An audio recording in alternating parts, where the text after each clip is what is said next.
شروع اللہ کا نام لے کر جو بڑا مہربان نہایت رحم والا ہے۔ اے نبی صلی اللہ علیہ وآلہ وسلم، اپنے پروردگار کا نام لے کر پڑھو جس نے تمام کائنات کو پیدا کیا، جس نے انسان کو خون کی پھٹکی سے بنایا۔ پڑھو، اور تمہارا پروردگار بڑا کریم ہے، جس نے قلم کے ذریعے سے علم سکھایا اور انسان کو وہ باتیں سکھائیں جن کا اس کو علم نہ تھا، مگر انسان سرکش ہو جاتا ہے اس بنا پر کہ وہ اپنے آپ کو بے نیاز سمجھتا ہے۔ کچھ شک نہیں کہ سب کو تمہارے پروردگار ہی کی طرف لوٹ کر جانا ہے۔ کیا تم نے اس شخص کو دیکھا جو منع کرتا ہے، یعنی ایک بندے کو جب وہ نماز پڑھنے لگتا ہے؟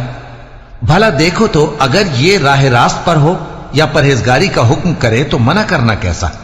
تو اس کا انجام کیا ہوگا؟ ذرا دیکھو تو اگر اس نے دین حق کو جھٹلایا اور اس سے منہ موڑا، کیا اس کو معلوم نہیں کہ اللہ دیکھ رہا ہے؟ دیکھو، اگر وہ باز نہ آئے گا تو ہم اس کی پیشانی کے بال پکڑ کر گھسیٹیں گے، یعنی اس جھوٹے خطا کار کی پیشانی کے بال، تو وہ اپنے یاران مجلس کو بلا لے، ہم بھی دوزخ کے فرشتوں کو بلائیں گے۔